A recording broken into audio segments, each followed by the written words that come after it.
So welcome everyone to the Global Women's Assembly for Climate Justice, Path to COP30 and Beyond.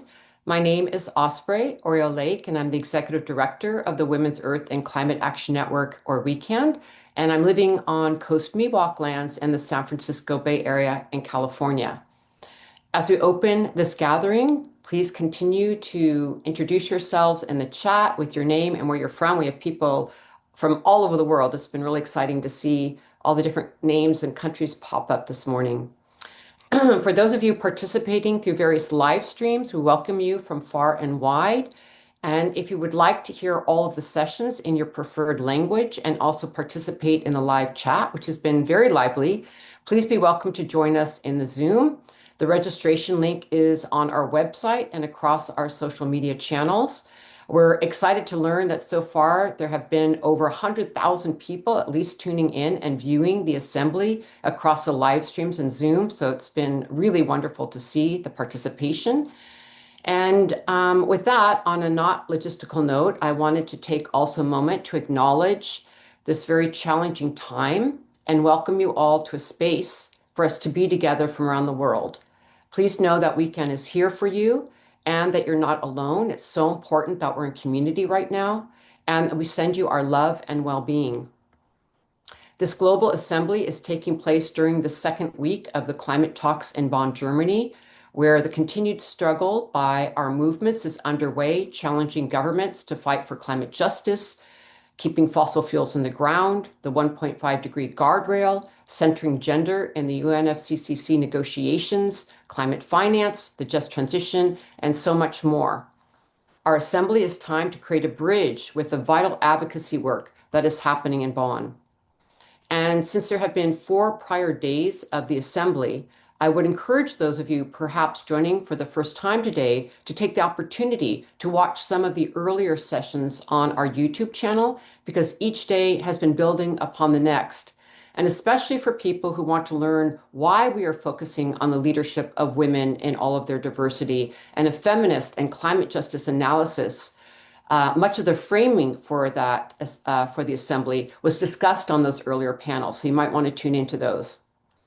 Also, before our first panel of the day, I want to remind everyone that as part of this assembly, we are releasing a powerful call to action to governments and financial institutions globally. We want them to hear from us, and we've actually gotten some responses since we released it. And this has been a collectively written call to action, which will be delivered at the UN General Assembly in September and at COP30 in November. And you can see the call to action with our demands at the link in the chat. And there's still time to sign the document and take action with us. And we welcome organizational sign-on. So thank you for participating with that. And my last announcement is that WECAN is also soft launching a WhatsApp networking platform so that conversations generated at this assembly can carry on into action going forward. The WhatsApp group is a place where you can connect with each other, share your climate justice-related work, research, projects, campaigns, and find collaboration partners. And again, you can find that link in the chat, and there's been lots of folks joining, so we're really excited about that.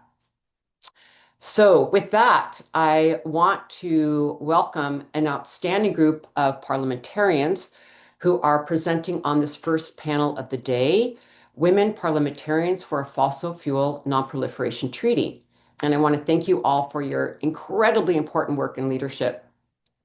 This panel is being co-hosted by Parliamentarians for a Fossil Fuel-Free Future and the Fossil Fuel Non-Proliferation Treaty and WECAN. And we're really honored by this partnership. I'm also very thankful to serve on the steering committee for the Fossil Fuel Non-Proliferation Treaty, and also to have with us today my dear friend and colleague, Tzeporah Berman, who will be moderating this panel. Tzeporah is the chair of the Fossil Fuel Treaty, and she has generated enormous momentum and vision to achieve the goals of this crucial initiative worldwide. It was through discussions with Tzeporah that we wanted to collaborate to bring women parliamentarians together at this assembly who are advocating for the treaty. And I just thank you so much, Tzeporah, for your amazing leadership and sharing with us what this initiative is all about and for moderating this conversation. Please take the floor. Thank you, Tzeporah. Thank you so much, Osprey. It's such a joy to be here with all of you. I'm so excited to be in the weekend community together. I am going to give you a little overview of the Fossil Fuel Treaty and where it's at, and we're going to hear from some amazing parliamentarians from around the world. But I'm actually going to jump that intro right now to go directly to one of our senators who unfortunately has to leave very quickly to get on an airplane to do her incredible work. So allow me just to go directly to introducing to you the Honorable Cecilia Isabel Requena Zarate, the National Senator and President of the Commission on Land and Territory, Natural Resources and the Environment, Chamber of Senators in the Plurinational Legislative Assembly of Bolivia. Senator, the floor is yours. Thank you, Sephora, and thank you, Osprey, and thank you for the invitation. I'm really honored and happy to be here, and I'm sad that I'm going to miss some of it. And thank you for the flexibility of putting me first, even first before the introduction. I'm going to be very brief, and I ask you please to put the presentation on. It's going to be very, very brief. Okay. Uh, I'm part of the Parliamentarians Call for a Fossil-Free Future, which, as has been said, is partnering with with the treaty and WECAN. As part of that purpose, that common purpose, which is global, we are. I'm advancing draft legislation trying to protect the Amazonas region from Bolivia. Yes, we have an Amazonas region, as does Peru and Ecuador and Colombia. We sometimes think Amazonas region is just Brazil. The where the rivers start, those are in the mountains, and that's where we are. And we also have a very extensive area of forest. So it is very important now to try to avoid the worst impacts of hydrocarbon exploration and exploitation in the Amazonas region, also in Bolivia. And that's the idea of this law for the protection of biodiversity and environmental services, which means forests and other ecosystems in the Bolivian Amazonas through the restriction of hydrocarbon activities. Next, please. Well, that there's the international regulatory framework. We are part, of course, of the Paris Agreement, but also of the Convention on Biological Diversity, the Ramsar Convention, the Letitia Pact, and also the Escazú agreement, which is a regional agreement on, you know, people who fight for the environment and trying to protect them, and also access to information. So let's next, please. Okay, the purpose of this particular legislation we are advancing in Bolivia is to regulate, restrict, and prohibit the expansion of hydrocarbon activities in the Bolivian Amazonas in order to preserve biodiversity and environmental services of the Amazonas against climate change, for instance, but also, water resources laws and everything that is connected. Protect the rights of indigenous people and vulnerable communities, contribute to climate change mitigation, and promote sustainable development models. Next, please. That's the Amazonas region. Unfortunately, you cannot locate Bolivia in the center of South America. Next, please. But I'm going to show you, okay. We are defining different areas, the total exclusion zone in the Amazonas region that shouldn't include absolutely any hydrocarbon activities. These total exclusion zone includes protected areas, Ramsar wetlands, uncontacted indigenous territories, watershed headwaters, and there should be an absolute ban on hydrocarbon activities in this total exclusion zone. The severe restriction zone, only continuation of activities which acquired rights without extensions and renewals. There are some of them in Bolivia. And then the controlled transition zone, where there are existing activities with reinforced oversight. We cannot break contracts. It's not easy for our countries, but we can put and enforce environmental and also other rights laws that exist. And hydrocarbon activity-free zone, no activity and prohibition, of new activities. Next, please. Where here you can see at the left hand, there you can see the watersheds. How many watersheds from the Amazonas region, that would be the blue zone, the bluer zone, are located in the Bolivian Amazonas region. And the next, in the middle, you can see, in the middle, you can see how many, the pink zones are zones that could be explored and exploited in terms of hydrocarbons. So we have a lot to save, as you can see. This is potential risk. And then to the right, you have how these areas of potential exploitation overlap with indigenous territories, which are in, yellow or another color, maybe darker for you. So the risk is enormous, and something has to be done to try to stop this. Next, please. Well, so I'm gonna go very, very, very, very quickly through these. New contracts, licenses, or authorizations? No. No fracking.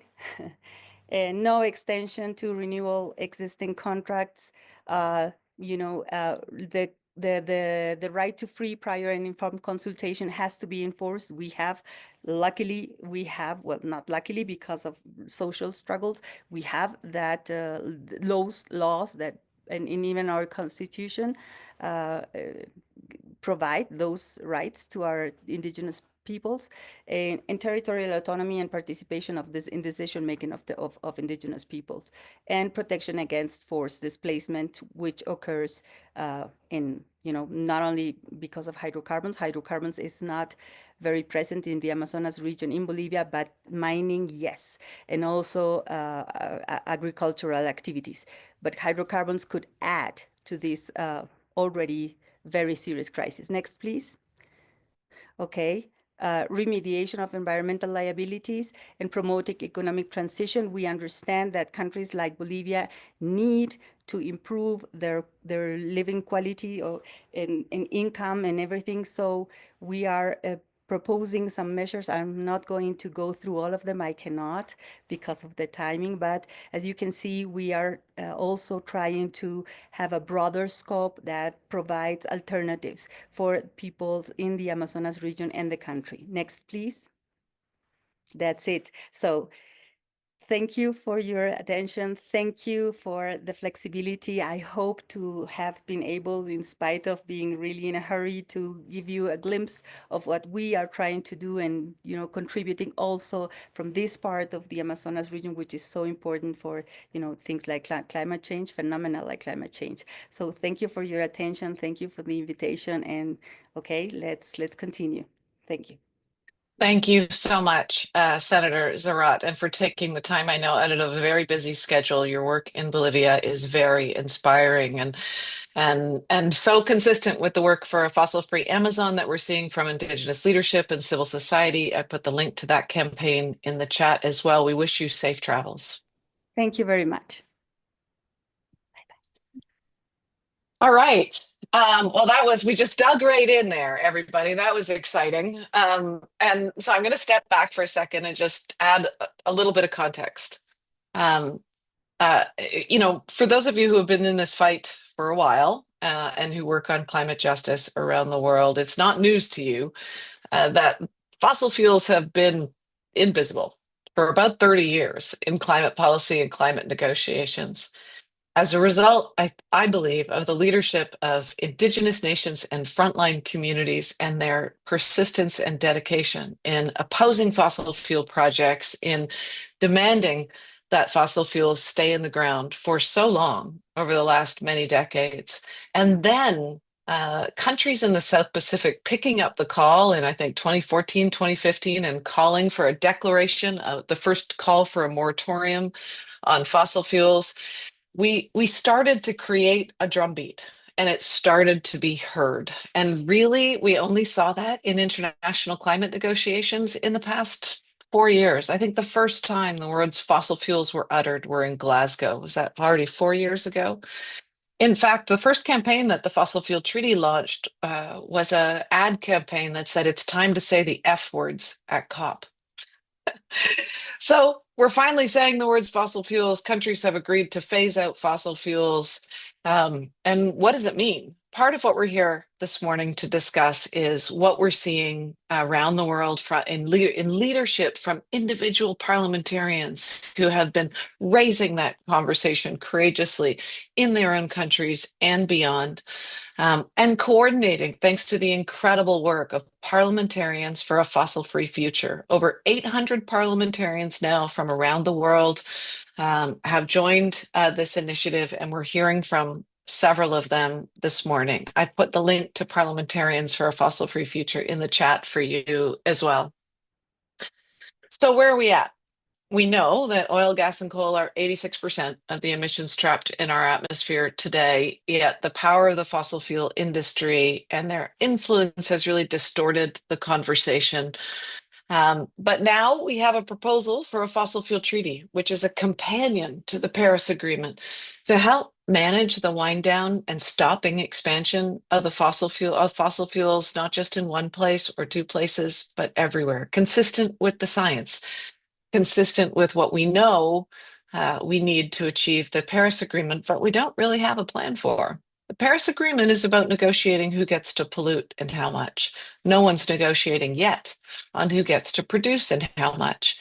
And if all countries in the world are going to stop expansion and align the production of oil, gas, and coal, wind it down in line with Paris goals, many countries in the global south are going to need support. So what we've been doing at the Fossil Fuel Treaty is developing trade and tax and debt mechanisms, ways for countries to cooperate to help relieve the barriers to stopping fossil fuel expansion, to help ensure that countries across Africa, Asia, Latin America are not being pushed into more fossil fuel expansion just to feed their debt. And this work has been supported and is growing around the world in large part because of the leadership that we're seeing from parliamentarians, many of them courageous women, and a couple of them that we have with us here today. So enough from me. We'll talk more about the Fossil Fuel Treaty and what we're doing now as we go through the conversation. But I'm so thrilled to have these amazing women with us today. Each of them will give you a short presentation, and then we'll have some discussion. So it is my great honor to introduce one of my heroes in my own country, Canada. Senator Rosa Galvez is a Canadian senator who has been holding the torch for climate ambition through many different governments in Canada, and also internationally. She is a brilliant woman, one of the most well-spoken advocates on climate ambition in the world, and I'm so thrilled to have you with us today, Senator Rosa. The floor is yours. Tzeporah, so happy to see you again, at least virtually, but next time let's try to hug each other. I am so proud, and really thank you so much for the invitation to be talking beside my very good friends Cecilia from Bolivia and Nusrat from Tanzania and Zali from Australia. Listen, as a scientist that I became senator despite of herself, I believe in my duty to advocate for a safe, just world where planetary boundaries, because what we are living are polycrises, are respected. And the development that we are going to see needs to have the limit of the planetary boundaries.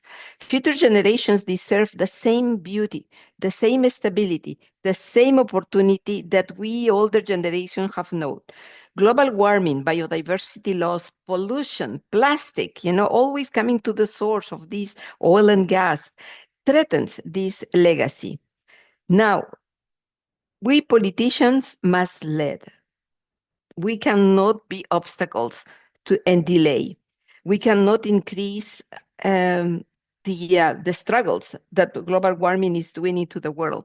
We have to halt environmental degradation, enhance and accelerate adaptation, and ensuring that the decisions today not compromise future generations.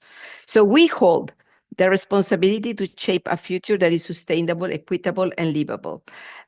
This is not only environmental stewardship. I think it also includes being advocates of a moral leadership and intergenerational justice.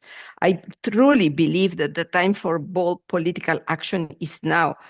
As an engineer, I've been teaching about transitions for the last 20 years, and I am run out of excuses to my students, ex-students, and young generations that come for answers. We know who is responsible of this situation. The oil and gas sector produces most of the greenhouse gas emissions, accounted for more than 75% of the total emissions.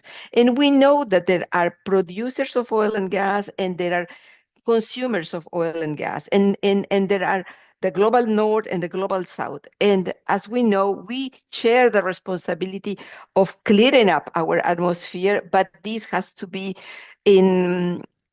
as a function of our contributions to that.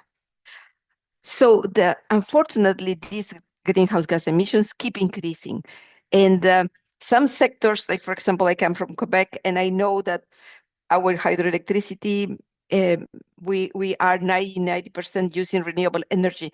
And I know that other sectors, manufacturing or agriculture, are doing some effort, but our efforts are completely erased by the oil and gas sector, which holds a lot of political power here in Canada. Now, there are very top oil and gas firms, and most of them report the highest profits of any sector combined.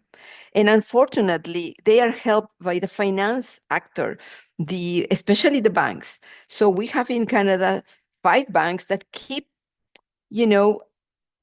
replacing whatever this investment is done by whatever other finance actor is trying to do, endowments from universities or religious organizations, or even us ourselves individually. All of this effort of this investment, it's being overcome by the dollars that the banks are putting in the pension plans. So we have to change this. We have to shift the cash flow from oil and gas to renewable energy. Why? Because, renewable energy is the growing sector. We may be angry with China for being the leader on this, but we cannot change this. We cannot stop this transition. This transition is happening because it's becoming cheaper, cleaner, safer to use renewable energy. It's more competitive. It allows for energy security. People in many parts of Canada, the support for more action in global warming and the other polycrisis, it starts at 60% and it goes as high as 80%, like for example here in Quebec. And we have to stop thinking that civilization left the Stone Age because of a lack of stones. We left that because there are so much more better ways of doing development, and this development should be sustainable. So we gather with all these friends from all these countries, parliamentarians, and we are like-minded people, and we see, and we are pragmatic, and we are logical. And at this point, I want to say that I admire the work that is being done, the progress that is done by the treaty. And while in our chart, we don't mention the treaty specifically, it is clear that the principles and the values and the goals are all the same. So we are all doing and going in the same path of decarbonizing our economy and bringing social justice while we transition to a low carbon energy, but also in the ecological transition. So in 2021, COP26, 19 parliamentarians from 10 different countries, in which I count myself, launched this parliamentarians' call for a fossil-free future. Today, we are almost 1,000 parliamentarians of 95 countries, and it's keep growing. The call aims to encourage many other parliamentarians that think exactly the same, because we see, for example, in Canada, wildfires are choking the atmosphere with these um, smoke. And this smoke is not anymore just in Canada. It goes as down as south in Florida, and it crosses the Atlantic to Europe. And I think it's just a matter of time that international, we are going to start feeling the pressure, as I heard in when I was in US saying, you know, what Canada is doing to stop the wildfires, and these are increasing, and they are becoming ferocious, and they are becoming expensive. Last year, extreme weather event cost Canadians $9 billion. We are in June, and already we have the costs are as high as $5 billion, and we are just half in the year. So this is absolutely impacting the economy of every nation. So we need to walk our talk, and we need to keep the ambition high, but we are at COP30, and we don't see yet implementation, and we don't see yet the reduction of emissions. So there is something that is missing. And I know we have a very strong oil and gas lobbying, and I know that corporation finance sector is not doing the catalyzing role of helping this transition. So I think that voluntary disclosures on climate risk are not working, and taxonomy are not green enough to ensure that we are transitioning in a peaceful and just manner. So there is a lot of work to do. And if you want to know more about it, please, my office is open. Check my website, and I'm active in the media. We need all the support that we can get. Thank you so much. Thank you so much, Senator Galvez. So many incredible points. It's always such an honor to hear you in the way that you weave together so many things, from planetary boundaries to decarbonizing the economy to local action. You know, it was interesting to hear you use the term decarbonizing the economy right now. A lot of people ask me about the role of the big players, Canada and the US, for example. Of course, also Saudi Arabia, Australia, others who are producing and expanding fossil fuel production in a fossil fuel treaty. And one of the things that we're looking at the fossil fuel treaty is the initial treaty being designed and negotiated by a small group of willing countries in a kind of build it and they will come model, where we don't need or necessarily want the big producers like Canada and the US at the table right now. They weren't necessary in the landmine, for example, or even the beginning of the chemical weapons ban negotiations, because these are negotiations designed by voting rules for a high ambition. And so that's the answer to people's question of, do we need Canada and the US? But I did want to ask you one question about the context in Canada right now, especially on the decarbonization front. Last week, we heard from our new Prime Minister, Mark Carney, that Canada is going to decarbonize oil. And it sounds a lot like clean coal to me. It also sounds a lot like the language of abated and unabated fossil fuels that we've been hearing in the COP negotiations. And I wanted to give you a moment to comment on what you think the trajectory of Canada is right now. And what did our Prime Minister mean when he said we're going to decarbonize oil? I don't know what he meant, but this is not science. People have been working in carbon capture and storage for the last 40 years, and they haven't moved very much into reducing at the source the carbon. It is impossible to decarbonize oil because oil is carbons. So, science is clear on that. I think that it was, he tried to say decarbonize the economy, meaning transition from an economy that uses fossil fuel for everything, and to an economy that uses renewable energy for everything. Economists now are more and more saying that an economy that is based on oil and gas is an inflationary economy, because first, the price is set by a cartel of people. Second, there is a lot of externalities, the pollution that is not taken care in there. Third is at every single supply exchange and in the change of production, you need an input of oil or gas, and so it's inflationary. While renewable energy is considered to be deflationary, because who owns the sun? Who owns the hydro, the ocean, the wind?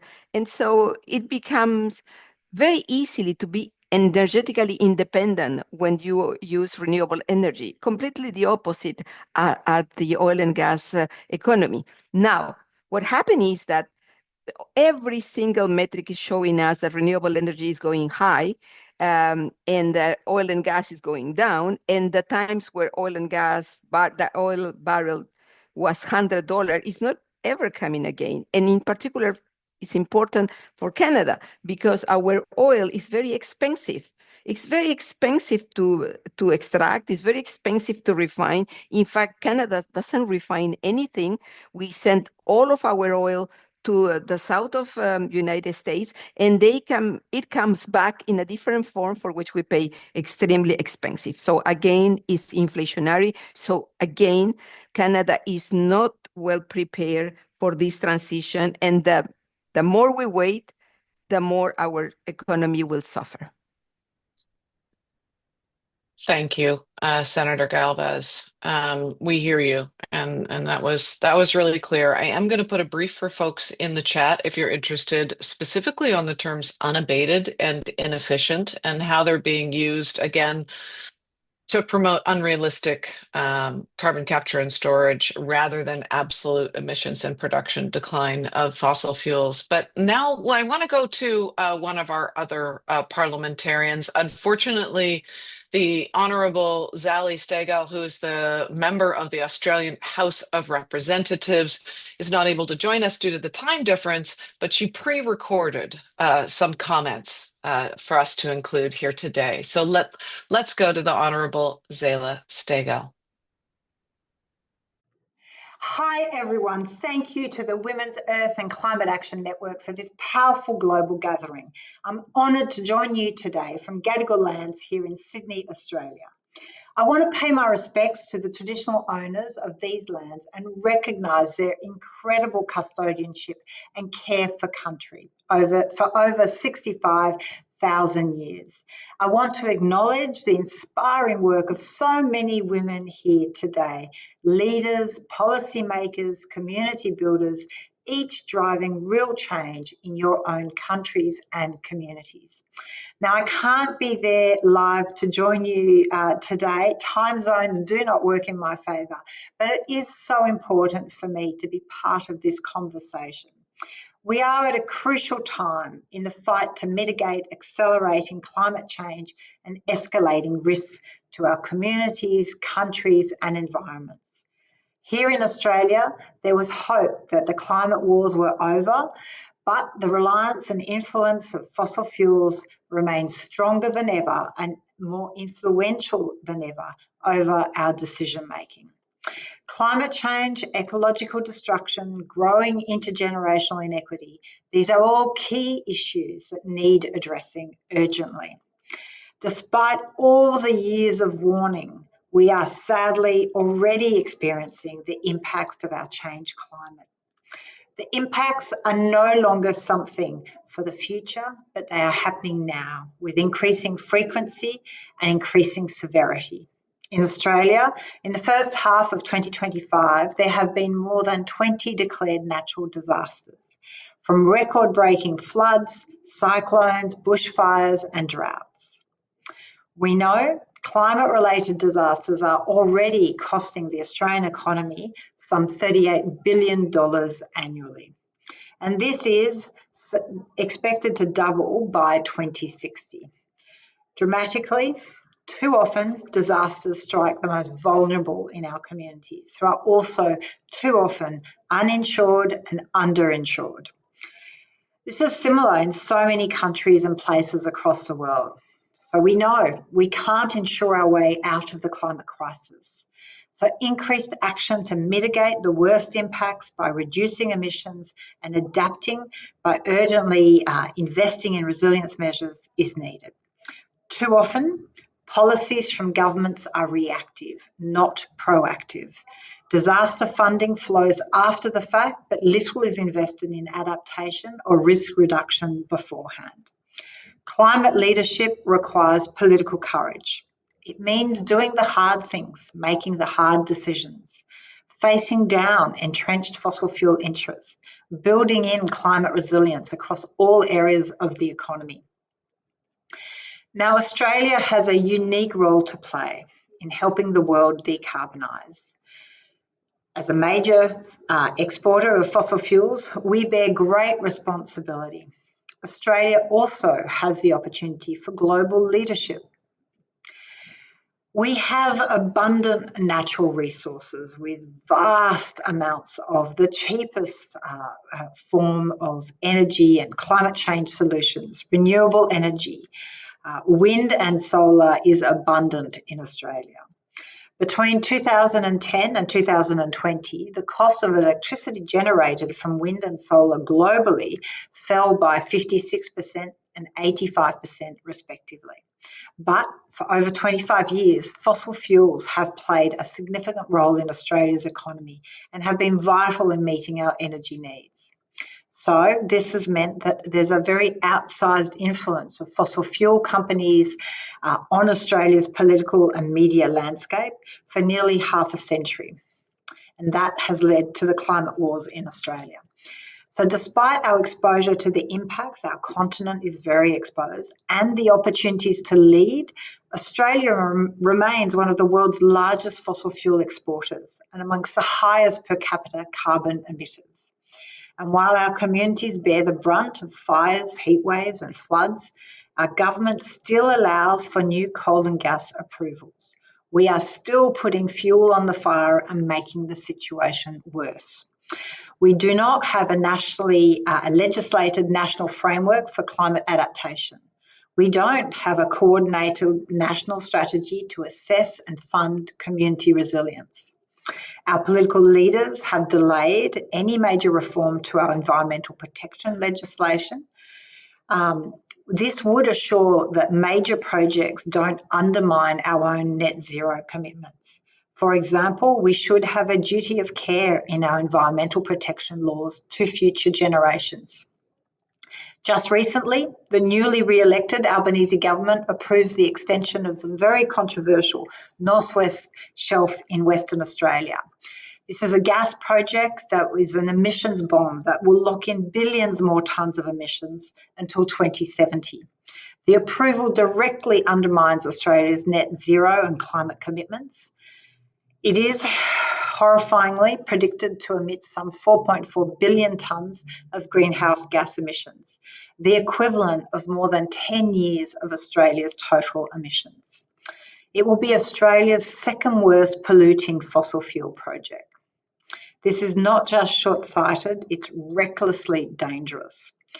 It locks in emissions for decades to come, leaving our most vulnerable communities exposed. So, political courage and conviction in a growing, uncertain world can be difficult, but Australia has the opportunity to be a climate leader. Clear initiatives are needed immediately. We know this, to signal our enlivened, proactive climate management agenda and commitment to this. The current Australian government is hoping to host COP31 with our Pacific Island neighbours.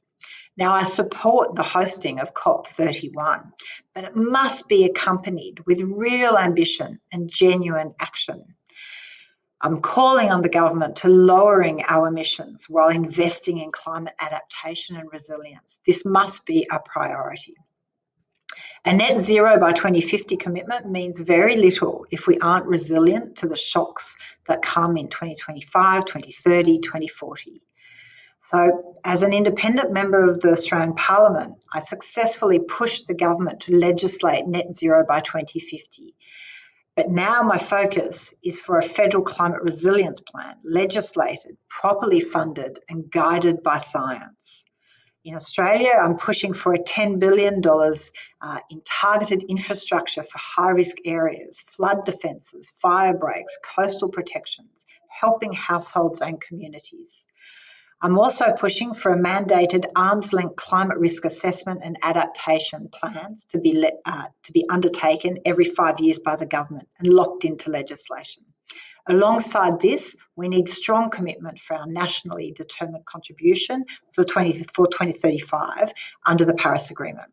Anything less than 75% emissions reduction by 2035 will not adequately acknowledge the ongoing science. So let's be honest, the global outlook is tough. Emissions are still rising and climate impacts are escalating. And the most vulnerable, too often, women and children continue to bear the brunt. We're not moving fast enough. Approvals such as the Northwest Shelf in Australia show that there is further and much more work to go. There is far too little focus on adaptation and resilience building. And we need accountability of governments and decision makers. It is still too weak. But what gives me hope, and what has always given me hope, is gatherings like this. Women, frontline defenders, community organisations and groups, leaders, elected officials coming together with shared purpose, expertise and resolve. I see real leadership in this assembly. I see women leading with courage, evidence and purpose. That's what gives me hope. In fact, I know we have to stay focused. So let's keep pushing. In Australia, we have an independent movement around politics, and we say we focus on active hope. So I should say this assembly gives me hope because the women gathered here aren't waiting for permission to lead. You are all doing the work, holding the line, and pushing the boundaries. Thank you. Keep going. Wow, that was beautiful. That was so great. I wish she was here to join us in person because that was so beautiful. It really gave me shivers, and it was also so empowering.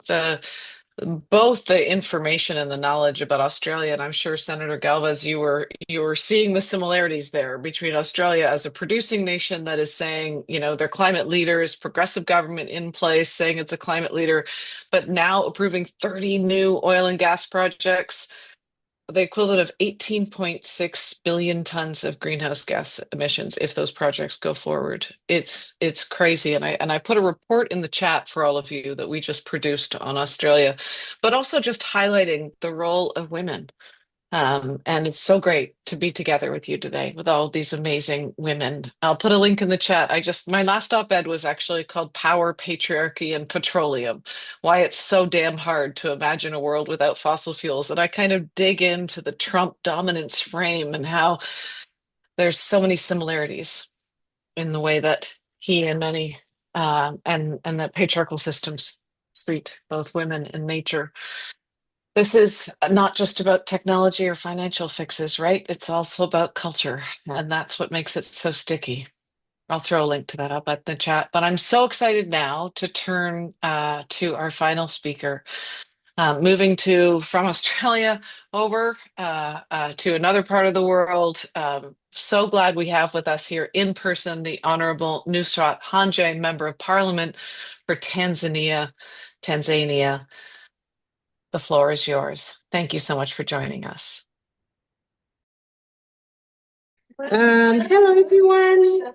Honorable Cecilia, Honorable Rosa. Okay, Honorable Rosa, nice to see you. Tzeporah and everyone.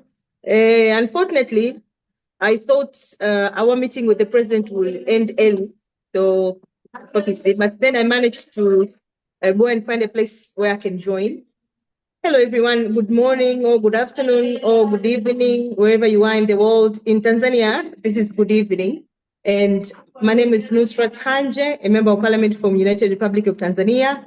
I'm also one of the parliamentarians for Fossil Fuel Free Future, representing Africa, the continent, with other MPs from other countries.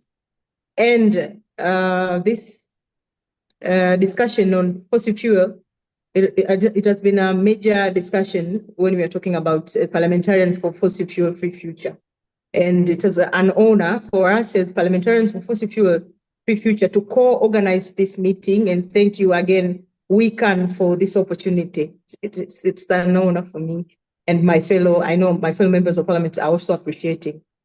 As you, maybe I know you did your research on some of the African countries. I'll talk of mine as how the climate change affects us as Tanzanian. As you know, Tanzania is one of the very beautiful countries in Africa. We have beautiful beach and we have a very beautiful country when we're talking about tourism. And I'll talk about tourism and agriculture as one of the key sectors that are affected by climate injustice and climate change. And all of those are caused by fossil fuel expansion in the world, because then the climate crisis does not choose where to hit. So for us, I'm also from the village. My constituency is from the village, and I represent other Tanzanian and other, my citizens as one of the places that are semi-desert area.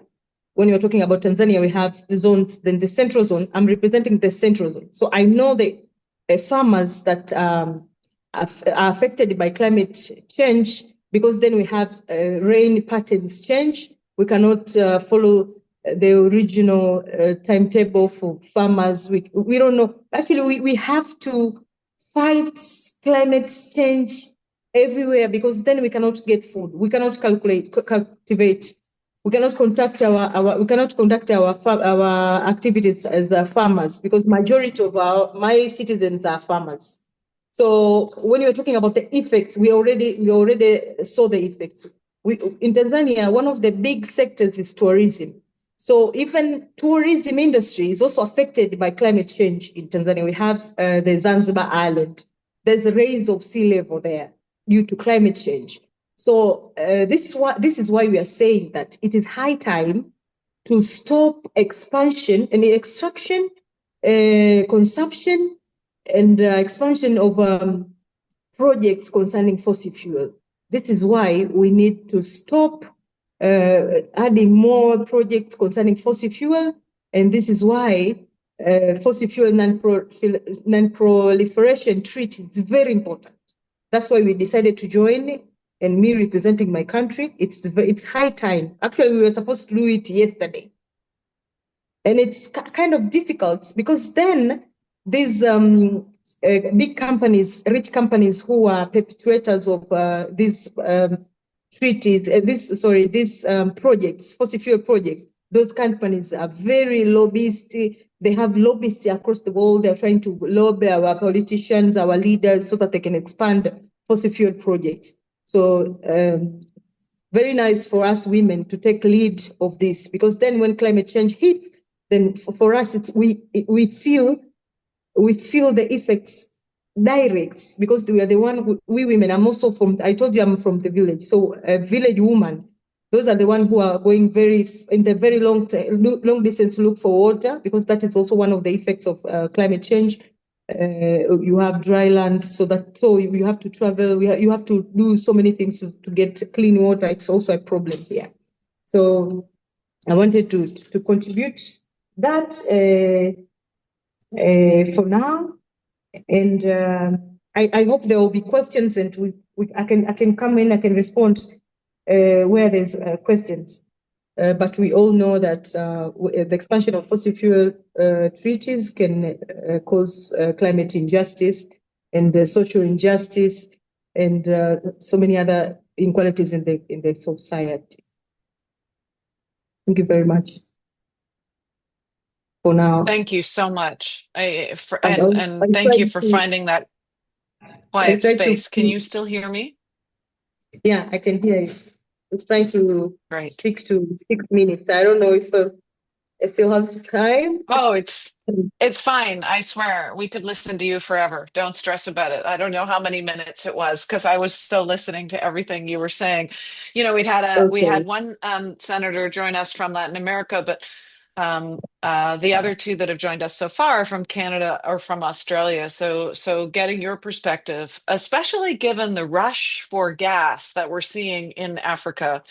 And the push from fossil fuel companies for more fossil fuel expansion across the continent of Africa.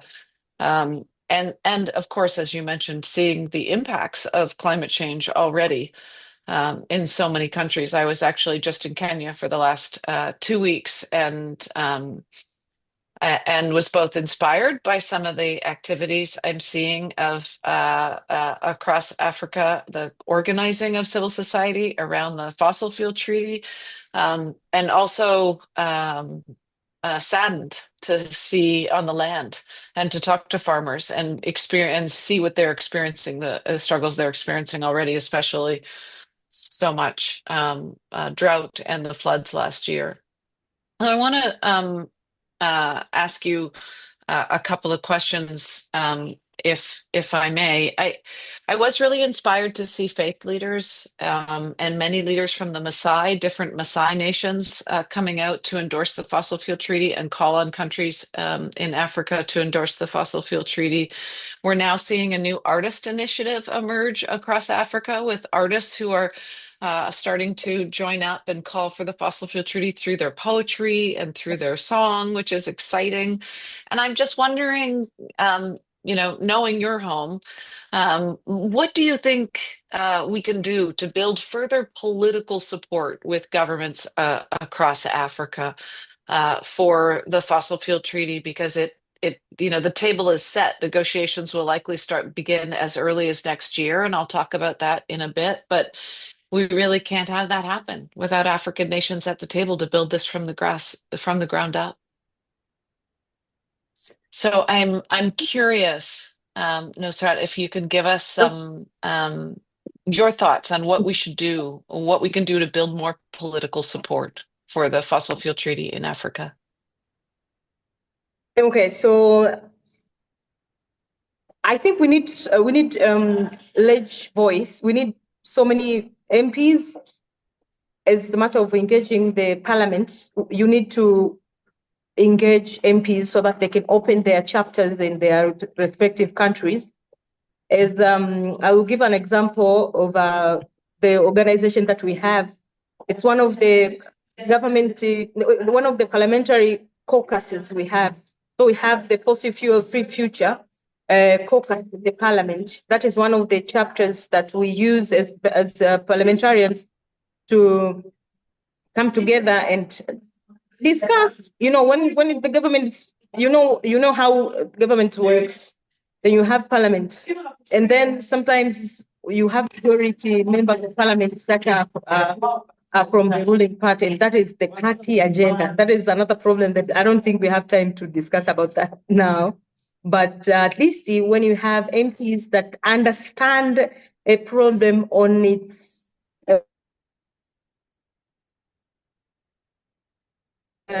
source, you get a team and try to look for solutions together. It's very good to engage people so that they can also participate in trying to solve those problems.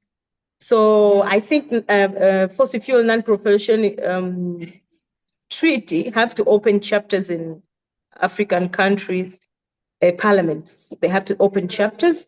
And when you have the MPs that they'll have their own leadership there, then they can have internal caucuses to discuss about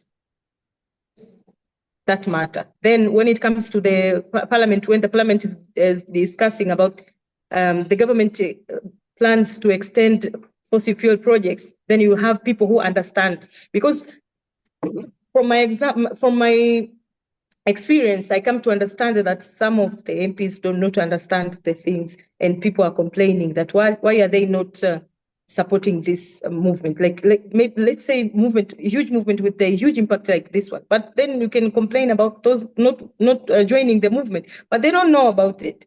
So no one is ready to join something that they are not aware of. they can feel. That's why I'm saying that you need to have discussions so that people can understand and connect. Oh, okay, this is also connected to climate change. This is also connected to, and that is also connected to climate change. Then they can have a talk, and they can talk from examples, maybe from other countries, from other part of the world. Yeah, I don't know if you already have the parliamentary sessions. I don't know. Do you have in Africa? I don't know. That Sorry, is what was the what I was question? thinking. Do you have parliamentary chapters in Africa for fossil For fuel Parliamentaries for a non-proliferation? Fossil-Free Future, I think they do, and I'm gonna check. We also at Fossil Fuel Treaty we have an African director and a couple of African staff now who are doing organizing as a Okay. distributed network campaign model.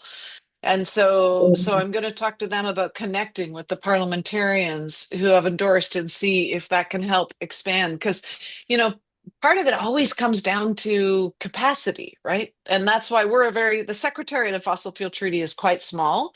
But we are trying to function as a distributed network campaign so that we can bring information, all the reports that we do and the resources and the briefing for policymakers and just open source it. I feel like real movement building at this critical moment in history is just all about letting go and constantly giving the information out to people and asking them to use it how they will, and not trying to control it, but trying to plant the seeds and then let the wind take them where they go in some ways. I want to bring Rosa back into this conversation as well. Whoever's doing that Sorry, magic behind the scenes, if you can bring Rosa, let's bring all I three have of us 2% forward, please. charge. I may be Oh, okay. offline Well, anytime. I hope we don't lose you, Nusrat. I wanted to ask you a question that I expect both of you is on a lot of people's minds. Is in part a personal question and a professional one. Both of you seem to balance your domestic work at home and the hard work that we need to do on domestic policy with having an international voice and finding that balance. We get a lot of questions about that. How do you find that balance? Because it does seem critical, obviously, because no one country can solve this alone. But at the same time, the issues at home are so intense. So I wanted to ask you a question about balance. Balance domestic and internationally, but also balance in your lives. You're such powerful forces, and you keep on keeping on for so many years, and so just want to give you that opening to reflect both on the issues, but also personally on balance. Senator Galvez. Yes, thank you so much for this insightful question. Listen, by moments, it could be very depressing. Myself, I've been in this area for all my life, my adult life. And so I see hope when I talk to young people because they are so resilient and creative and have so much energy. So when I get sad for what I see in the parliament in Canada, and I see this counter logic decision of more pipelines, more oil, more pollution. Can you imagine to construct new pipelines across Canada in the belt where exactly wildfires are being increased in frequency and where zombie fires, these overwinter fires, stay in the ground? And I talk to my engineers friends and they tell me that there is no new way of install pipelines in order to protect them against these wildfires. So that's really illogical. That's really crazy. And that can get me depressed very quickly and very fast. So It does seem insane. It really does. Yes, it's insane. And when you tell them, because I have the opportunity to tell them, is their silence that make me realize that they do understand, but it's like they don't have the courage or the will or the strength to go against logic. And they accept things, like with this C5 bill that will open up for nation building projects, but we don't know exactly what know. are nation building projects. But many of them believe that it's again oil pipelines up from one corner of the country to the other corner of the country. So what I do in these cases is, it's like, act locally, think globally. So I go back to my local, I go back to the people that are logic, pragmatic, scientists or politicians, and then I get research. I get reassured that my vision is still, balanced, that it's still the right one. When you export raw material, even the critical minerals that we are needing, when you export raw material, you don't add any value, any engineering, any technological thing. You just standard it raw. You are taking from future generations, because this will never come back. This will never come back. So, for example, in Quebec, where I have friends that think like me, we work on the recycling of aluminum, the recycling of copper, the recycling of steel. So So we important. reduce, so a circular economy. Yeah, absolutely. So little by little, you explain some things to some people and then they change their mind. And so I find that gives me balance, because I see, the aluminum industry in Quebec realizes that they can move in circular instead of linear. Yeah, thank you, Senator Galvez. And there's such an important piece in there around trying to set some objectives for ourselves that are achievable, and then taking the moment to celebrate what we have achieved in order to keep going, in order to find that balance. And that's such a practical, tangible thing that a woman would say. I just have to say, and I think it is so important, because this work is hard. And because what we need to do is so big and so significant, I feel like every announcement or every win is like, yay, we're making history, and it's completely insufficient. And so it's sometimes it's very hard, right, to celebrate those moments, and we really have to.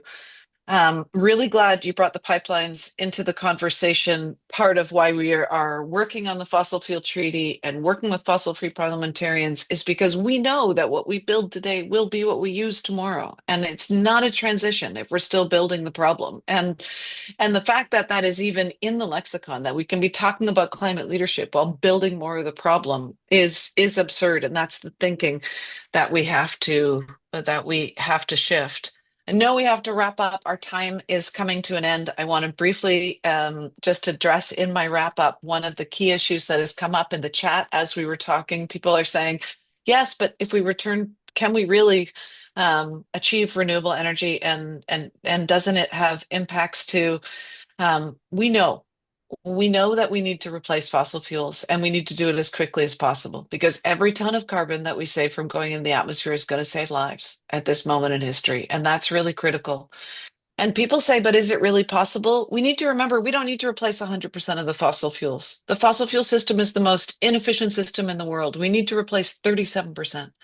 Because it's 37% of the fossil fuels produced today are what we use for heating, electricity, and energy. 37%, not 100%, people. In fact, 50% of the ships moving around the planet right now are just to move around more fossil fuels. So this is doable. It is achievable. And yes, everything has an impact. And that's why we need the circular economy and reusing what's already on the surface of the planet, as Senator Galvez has pointed out. But it's also, we need to recognize that fossil fuel mining and renewable energy mining are not equivalent. Because with renewable energy mining, you're mining mostly once. With fossil fuels, you're mining every time. You're mining constantly. Look, the sun isn't sending you a bill at the end of the month, and you don't have to keep paying for it and buying more and more once you put in that renewable infrastructure. So the fossil fuel economy takes 565 times more mining than the clean energy economy, which isn't to minimize the impact of mining critical minerals. We know we need to address it, and we are addressing it together. We need to have no-go zones, and we need to respect human rights, and especially Indigenous rights, but we have to support renewable energy economy. I know we're over time. I just wanted to let people know that we have some big news. A new country just joined the Fossil Fuel Treaty. We now have 17 countries who have joined the Fossil Fuel Treaty. And today at London Climate Week, Colombia announced our next big move. Country of Colombia announced that they will host next year the first ever global conference on fossil fuel phase out. This will be a standalone convention on fossil fuel phase out where the negotiations for a fossil fuel treaty will begin. And I think it's a really historic moment. So glad to share it with the WECAN community.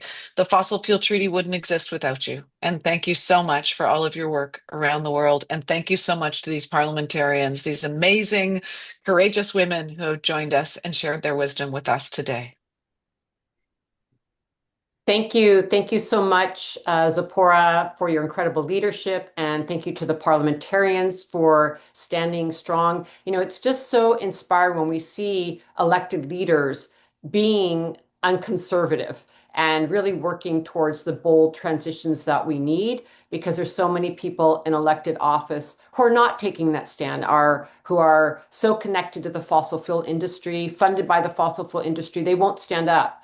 And so I think it's really inspiring and refreshing to hear from parliamentarians who are making a stand on this issue, because as has been said, we cannot get to, averting the worst of the climate crisis without stopping fossil fuels, which is what's so powerful about the Fossil Fuel Non-Proliferation Treaty.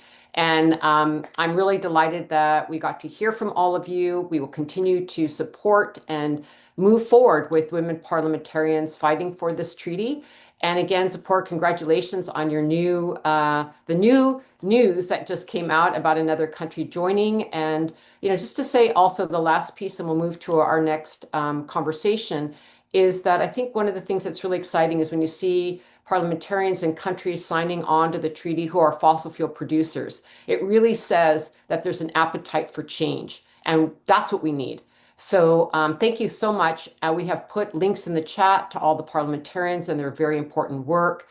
We thank you for your time. We know how precious it is. And also we've put links in to learn more about the treaty itself. There's a role for everyone. It's coming at many levels. So it's grassroots levels, ways of participating, supporting your government leaders to push forward on the treaty. So I just wanted to mention we were focusing on government leadership here because it's so essential, but there's an avenue to participate in the treaty and its campaigns, and you can find that information in the chat. So with that, thank you so much for joining us today for a really extraordinary panel. And we're going to transition to our next session. And thank you so much for joining us.